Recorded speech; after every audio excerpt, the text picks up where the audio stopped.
hello. I came up to the top of where that waterfall was that I showed you in a different video.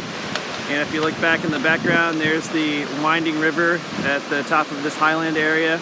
I don't know if I would call it a mountain necessarily. I mean, that definitely is. But the river in the background is winding, and there's a path that you can go back to that way, but we don't have time right now. Then the river comes over this way.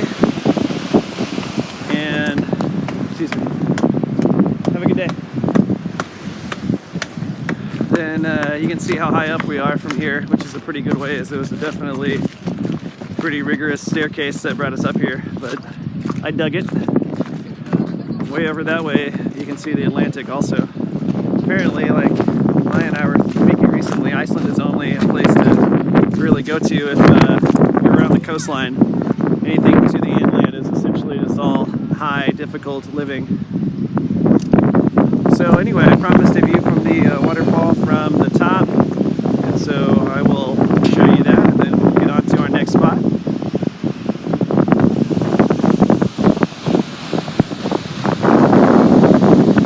There's the direction that we came from,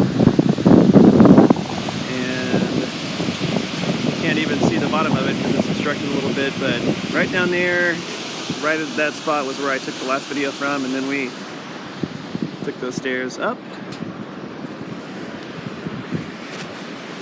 Thank you for watching. Here I am in front of this awesome view from the coast and then up toward these highland areas. Thank you for watching, and see you guys later.